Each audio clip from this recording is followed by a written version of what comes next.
नमस्कार मित्रांनो, चैतन्य फूड ब्लॉगमध्ये तुम्हा सर्वांचं स्वागत। मित्रांनो, आज मी आलेलो आहे कोल्हापूरमध्ये आणि छत्रपती ताराराणीचा जो पुतळा आहे त्या ठिकाणी कावळा नाका आहे, त्याच ठिकाणी आहे हे सुप्रसिद्ध असं हॉटेल अयोध्या हॉटेल।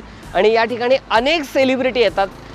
स्वर्गीय शिवसेना प्रमुख बाळासाहेब ठाकरे यांचं सुद्धा हे आवडतं हॉटेल आहे। त्यांनी सुद्धा बऱ्याच वेळा या ठिकाणी स्टे केलेला आहे।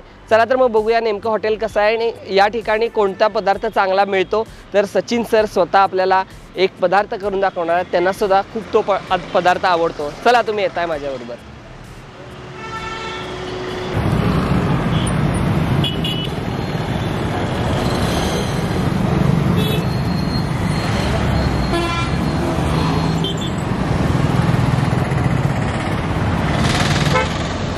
एकोणीसशे 62-63 साली कोल्हापूरला आलो। पहिलं आमचं छोटं कॅफे होतं, शारदा कॅफे। तिथून थोडंसं प्रगती करत करत नंतर आमचे द्वारका, सन्मान वगैरे अशी छोटी रेस्टॉरंट्स अजून ते आमचे आहेत। कोल्हापूरला पूर्वी नुसता मिसळ पाव वडा वगैरे द्यायचे।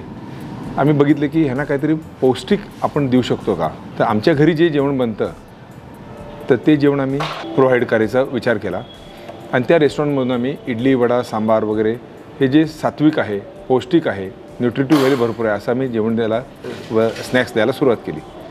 करता 1988 साली आमचे हॉटेल अयोध्याची सुरुवात झाली। दाक्षिणात्य पदार्थाबरोबर पंजाबी व चायनीज देखील आम्ही लोकांसमोर इंट्रोड्यूस केलं। आमचं पहिला प्युअर व्हेजिटेरियन होतं, परंतु ह्याचा परिणाम आमचा लॉजिंगवर व्हायला लागला। काही लोक लॉजिंगला पार्सल बाहेरून मागवायला लागले, नॉनव्हेजचं वगैरे इकडून तिकडून। तर ते आम्हाला जरासं रुचलं नाही। बऱ्याच पार्ट्या आमच्याकडं नॉनव्हेज नाही का विचारून परत जायला लागल्या। मग तिथून काही कालानंतर आम्ही नॉनव्हेज रेस्टॉरंट आम्हाला करणं भाग पडलं। ह्या जवळजवळ आमच्या आता 30 वर्षामधला अगदी वेगळा अनुभव म्हणजे महाराष्ट्राचे दैवत म्हणायला हरकत नाही, बाळासाहेब ठाकरेंची एंट्री। नॉर्मली कसं होतं, ताराणी चौकात कुठलीही सेलिब्रिटी आली की तिथे 1-2 हजाराची फटाकड्याची माळ लावायची, ही पहिल्यापासून प्रथा आहे। ती तिथे फटाकड्याची माळ वाजत असताना कॉन्वॉयमध्ये बरोबर बाळासाहेब ठाकरेंची गाडी आमच्या हॉटेलसमोर थांबली गेली। त्यांनी सहज बघितलं वरती, अरे अयोध्या, आणि वरती आमचा झेंडा आहे। काय आहे, कोणाचं आहे हॉटेल, काय आहे? त्यांनी कसलाही न विचार करता गाड्या वळवल्या। पण आज देखील तो झेंडा कायम आहे, कारण आम्ही समजतो की अयोध्या हा रामाचा रथ आहे आणि त्या रथावर आज जो झेंडा आहे त्या झेंड्यावर देखील आज हनुमंताचं चित्र आहे आणि तो प्रतीक आहे आमचं हॉटेलचं, असं म्हणायला हरकत नाही। तर अचानक आल्यामुळे आमची सगळी तारांबळ उडली। त्यांना अखंड फ्लोअर मोकळा करून द्यायला आला। जे गेस्ट आमच्याकडे राहत होते त्यांना हातापाया पडून अक्षरशः टुरिस्टमध्ये, विजयराजमध्ये वगैरे आम्ही शिफ्ट केलं त्यांना आणि तो फ्लोअर मोकळा करून दिला। इथे अक्षरशः पोलिसांची छावणी होती, जवळ 350 पोलीस इथं आमच्याकडं त्यावेळी कार्यरत होते। असा एक वेगळा थ्रिल आम्ही अनुभवला। ज्या हृदयसम्राट ठाकरे साहेबांना बघायला लोक तासनतास उभारतात ते आमच्याकडं दिवसेंदिवस राहत होते। त्यानंतर माई, राजसाहेब, उद्धवसाहेब वगैरे त्यांचं हे एक प्रकारचं कोल्हापूर डेस्टिनेशनच झालं। आपलं हॉटेल अयोध्या हे डेस्टिनेशन झालं कोल्हापूरचं। बऱ्याच वेळ ते आलेत, बऱ्याच वेळा त्यांना चांगला अनुभव दिला। बऱ्याच वेळा आमच्या पप्पांनी हातानं बनवून त्यांना जे आवडते ते आवडणारं खाद्य त्यांना आणून दिलेलं आहे। ते खुश होते सगळे आणि आजपर्यंत त्यांचं म्हणजे आपल्याबद्दल एक आशीर्वाद आहे म्हणा। खरोखर आमचं we are proud of it that we सर्व बाळासाहेब ठाकरे साहेब। त्याबरोबर अनेक दुसरा मोठा अनुभव सांगायचा म्हणजे राजीव गांधी साहेबांची first and last visit to Kolhapur असं म्हटलं हरकत नाही।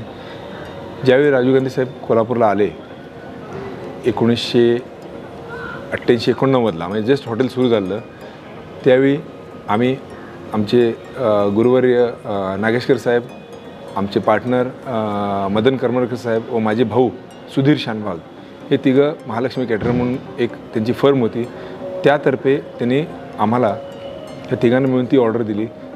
तो एक वेगळा अनुभव होता। आपले दादा कोंडके साहेब, मेहमूद, आसरानी, पंकज उदास, बेर्डे साहेबांच्यापासून बेर्डे साहेबांची फॅमिली सगळी, उषा चव्हाण, अलका कुबल मॅडम, बरीच म्हणजे अगणित लोक आपल्याकडे येऊन सर्व्हिस घेऊन गेलेले आहेत. आता आपल्याकडे कोणती डिश अशी फेमस आहे, जास्त लोकांची मागणी आहे आणि रेट्स काय काय आहे? बरोबर. कोल्हापूर हे तांबड्या पांढऱ्यासाठी फार फेमस आहे, आपल्याला माहितीच आहे. पण आम्ही असा विचार केला की तांबडा पांढराचा नॉनव्हेजवाल्यांना झाला, व्हेजचं काय? तर आम्ही आज टोटली व्हेज मेनू हा नॉनव्हेज स्टाईलनं देतो. त्यानंतर व्हेज खिमा परसुंदी. व्हेज खिमा परसुंदी काय? जसं मटन खिमाची परसुंदी करून त्याला अंडं घालून ओव्हनला बेक केलं जातं. म्हणजे जुन्या काळी काय करायचे की सकाळचं मटन शिल्लक राहिलं की त्याच्यावर अंडं घालायचं आणि चुलीत ढकलून द्यायचे, ते आपोआप बेक होऊन ती खिमा परसुंदी तयार व्हायची. तशी आम्ही आज व्हेज खिमा परसुंदी आम्ही डेव्हलप केलेलं आहे. आज मी आपल्याला एक टॉस सॅलड म्हणून आमची स्पेशलिटी आहे आणि व्हेज खिमा परसुंदी म्हणून आहे, ती तुम्हाला मी करून दाखवू शकतो. तर मित्रांनो, मी आज आलेलो आहे अयोध्या हॉटेलच्या या मोठ्या अशा किचनमध्ये आणि तुम्ही माझ्या मागच्या बाजूला बघू शकता प्रत्येक टेबलपर्यंत, प्रत्येक खवय्यांपर्यंत उत्तम पदार्थ पोहोचण्यासाठी हे शेफ लोक अगदी मेहनतीनं काम करत आहेत. त्याचबरोबर आता या हॉटेलचे मालक सचिन सर हे आपल्याला एक स्पेशल डिश करून दाखवणार आहेत. बघूया ती कशी तयार होते आहे, व्हेज खिमा परसुंदी. चला, तुम्ही येताय माझ्याबरोबर. Good morning. आज आपल्याला आमची स्पेशालिटी व्हेज खिमा परसुंदी याचं मी तुम्हाला डेमो देतो आहे. तुम्ही घरी जरूर ट्राय करा. सर्वप्रथम थोडं बटर घ्यायचं. पहिल्यांदा कांदा,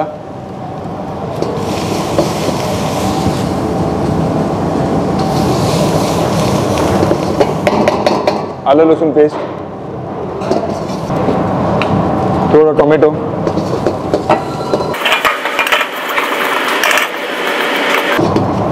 पूर्ण भाजल्यानंतर यामध्ये व्हेजिटेबलचा खिमा घालायचा.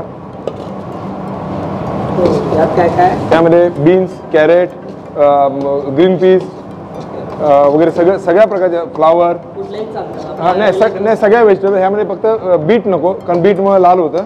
आपला कलर रिटर्न राहायला पाहिजे. हां, अवेलेबल. त्यात तुम्ही मशरूम घालू शकता, बेबीकॉर्न घालू शकता, ब्रोकोली घालू शकता. जसं तुम्हाला हेल्दी करायचं आहे त्याप्रमाणे तुम्ही करून घेऊ शकता. ही फार रिच आणि हेल्दी डिश आहे एकदम. चांगलं व्हेजिटेबल भाजल्यानंतर, पूर्ण व्हेजिटेबल भाजल्यानंतर थोडंसं यात कच्चापणा पाहिजे, अगदी पूर्ण भाजता कामा नये. ह्याच्या न्यूट्रिटिव्ह व्हॅल्यू जाता कामा नयेत. त्यामध्ये थोडी व्हेजिटेबल ग्रेव्ही घालायची.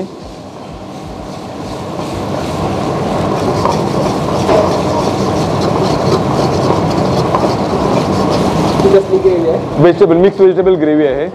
ह्या ग्रेव्हीला तीळ, काजू, खसखस, बदाम,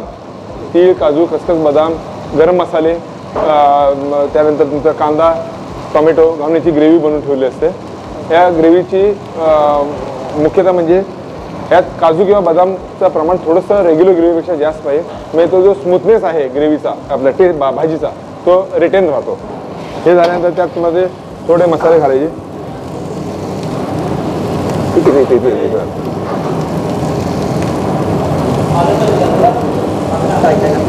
यात धनापूड, जिरापूड, मेथी, कसुरी मेथी, थोडी हळद, मीठ वगैरे सगळं घालून घ्यायचं. हे आता आपली 90% डिश तयार झाली आहे. थोडी कोथिंबीर द्यायची.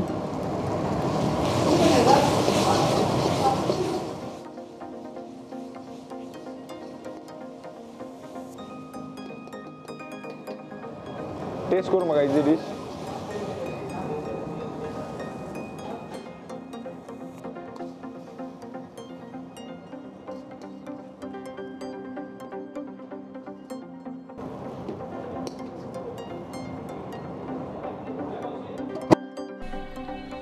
याच्यावर चीज खिसून घेतलेला आहे आणि त्याच्यावरून टाकली आहे थोडीशी फ्रेश क्रीम.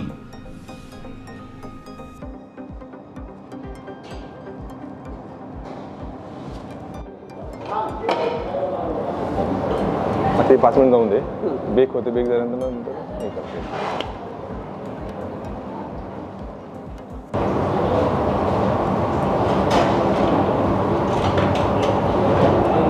जो बेकचा इफेक्ट आहे, बेक डिश ही फक्त कॉन्टिनेंटल मध्ये आहे. ओके. तर आपण ही इंडियन किंवा तुम्ही असं म्हणला कोल्हापुरी बिग डिश आपण इंट्रोड्यूस केलेली आहे. तर काका हे मुलांना इतकं हेल्दी आहे की यात प्रोटीन, न्यूट्रिशन, जसं कार्बोहायड्रेट सगळं आहे एका डिशमध्ये सगळं मिळतात त्यांना.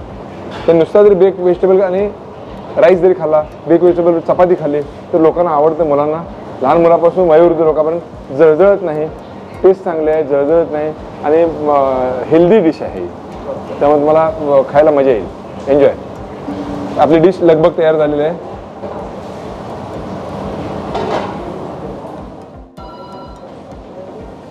Okay, enjoy.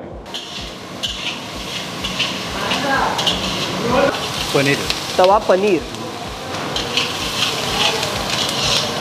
रेग्युलर कोबी आपला, ओके. रेग्युलर कोबी, कलरफुल कोबी, कलरवाला कोबी, हां, pineapple, okay. Pineapple, cutting apple थोडं, colourful Shimla, regular Shimla, colourful Shimla, regular Shimla, काकडी, काकडी, काकडी रेग्युलर काकडी आपली, कटिंग बीट, बीट, त्यामध्ये मीठ घातलं, हां, साखर, साखर मिरी पावडर, आणि मिरे पावडर. हां, मिरी पावडर, मीठ, साखर, मिरी पावडर. टॉस झालं हे. हो, ओके सर.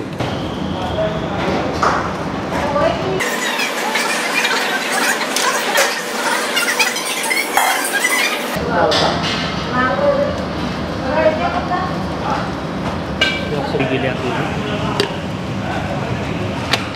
पावसाळा असेल.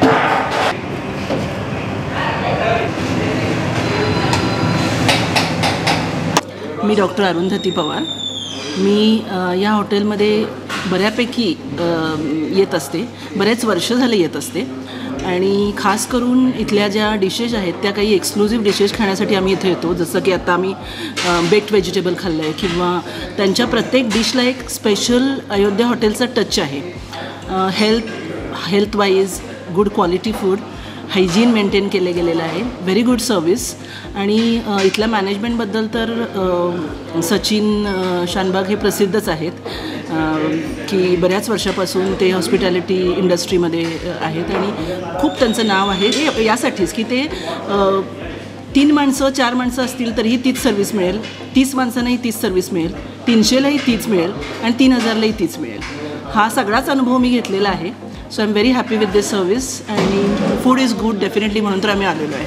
माझं नाव मीनाक्षी अरुण श्रीखंडे. 7-8 वर्षांपूर्वी एकदा आले होते माझ्या मैत्रिणींबरोबर आणि नंतर 6 वर्षापूर्वी मी पुन्हा आले आणि तेव्हा असं झालं की मला इथे एकटीला राहायची वेळ आली 2 दिवस. तर मला असं थोडं टेन्शन होतं की मी एकटी कशी काय राहणार वगैरे असं. पण ही लोकं इतकी चांगली आहेत ना की मला असं काही वाटलंच नाही आणि मला मग नंतर आता सवय झाली इथे यायची. त्यामुळे मला कोल्हापूरची एकतर ओढ आहे, माझं हे सासरचं गाव आहे आणि दुसरं म्हणजे कोल्हापूर हे माझं सगळ्यात आवडतं शहर आहे. आणि आता तुम्हाला मी इतकं सांगेन की अयोध्या हॉटेल हे माझं सगळ्यात आवडतं हॉटेल आहे. मी भारत देशामध्ये बरीच ठिकाणी फिरले, पुष्कळ ट्रिप केल्या आणि वेगवेगळ्या हॉटेल्समधून राहिले. तर हॉटेल्स काही 1-2 चांगली होती, आग्र्याचं किंवा जयपूरचं वगैरे. पण इथे जी माणसं आहेत ना तर त्या माणसांसारखं आपुलकी, प्रेम, आपलेपणा जे म्हणतो ना ते कुठे नव्हतं. आणि इतकं क्लीन म्हणजे स्वच्छता आणि हे जे सगळं आहे ना हे इथे कमालीचं आहे. त्याच्यामुळे मी पुन्हा पुन्हा इथेच येत राहिले.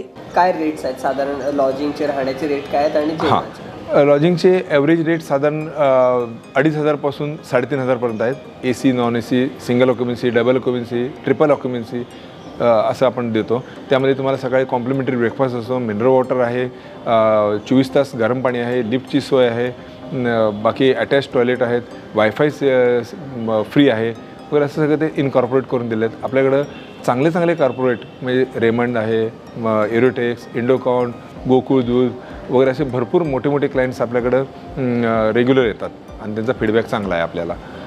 जेवणाचे काय रेट आहेत? जेवणाचे साधारण बुफेचं जर आपण म्हटला तर 250 रुपयेपासून 1000 रुपयेपर्यंत आमचे बुफेचे रेंज आहे. त्यात 250 रुपयाला महाराष्ट्रीयन आपण देतो आणि आउटबाउंड जाऊन लाईव्ह बार्बेक्यू म्हणतो आपण त्याला, आपण 900-1000 रुपये पण आपले रेट्स आहेत. ओके. या रेस्टॉरंटचे रेस्टॉरंटचं अराऊंड 200-250 रुपीजची थाळी आहे. त्यात 2 पंजाबी भाज्या, डाळ, सॅलड, पापड, पिकल, रायता, स्वीट, राईस असतं.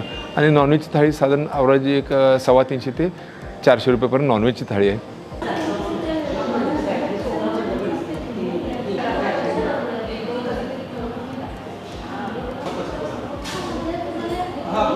व्हेज खिमा परसुंदी मी टेस्ट केली. खूपच चविष्ट आणि एकदम स्मूथ होती.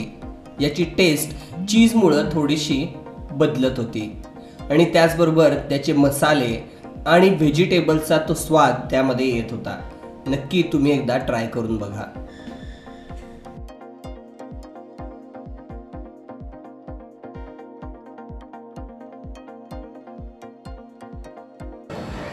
ऑल ओव्हर वर्ल्डमध्ये ह्या विश्वात एकच बिझनेस असा आहे की तो माणसाच्या 4 गरजा, मूलभूत गरजा 4 आहेत माणसाच्या, त्या पुरवतात. एक म्हणजे अन्न, दुसरं वस्त्र, तिसरा निवारा आणि चौथा पैसा. ही एकच इंडस्ट्री अशी आहे की ते कामगारांना हे सगळं देतं. आम्ही जवळजवळ सगळ्याच कामगारांना राहायची सोय केली आहे, ड्युटीवर कपडे देतो, पैसे देतो आणि त्यांचं अन्न देतो. मग हा विषय असा झाला की एक हॉटेल जर बंद पडलं तर आज प्रत्यक्ष व अप्रत्यक्षरित्या जवळजवळ 100 ते 125 लोकांचा हॉटेलचा स्टाफ आणि त्यांच्यावर डिपेंड असलेले त्यांच्या फॅमिलीज आणि आम्हाला जे सप्लायर करतात, व्हेजिटेबल आहे, फ्रूट्स आहे, दूध आहे, ह्यांचा सगळ्यांचा बिझनेस थांबतो. आणि ह्या लॉकडाऊनमध्ये आम्ही अक्षरशः आमचा फिनिक्स पक्षी झाला म्हणायला हरकत नाही, परत आगीतून आपण आता पंख फडफडायला लागलो. का तर 18 महिने बंद असला आमचा आणि दुसरा बिझनेस आहे थिएटरवाल्यांचा. कारण इतका पोळलो गेलो आम्ही की प्रमाणाच्या बाहेर. एककडं स्टाफ सांभाळला पाहिजे, एककडं त्यांना जेवण दिलं पाहिजे, एककडं लोन्स भरले पाहिजेत, इकडे इलेक्ट्रिसिटी आहे, मेंटेनन्स आहे, घरपाळ आहे. तर इतकं होरपळून गेलो म्हटलं हरकत नाही. तर आमची ती अग्निपरीक्षा झालेली आहे ह्या लॉकडाऊनमध्ये. परत आम्ही गव्हर्नमेंटकडे एकच रिक्वेस्ट करतो की आणि येऊन देत, कुठलेही व्हायरंट येऊन देत, त्यांना तुम्ही बंधनं घालून बिझनेस बंद करायला नको. का तर एका बिझनेसवर जवळजवळ प्रत्यक्ष अप्रत्यक्षरित्या 300 ते 400 लोक डिपेंड असतात. त्यांच्या सगळ्यावर गदा येणार आहे. ह्याचा जरूर शासनाने विचार केला पाहिजे. ही आमची मनापासून एक हॉटेल मालक संघाचा उपाध्यक्ष म्हणून मी रिक्वेस्ट करतो, विनंती करतो. आज प्रेक्षकांना आपण काय करून दाखवणार?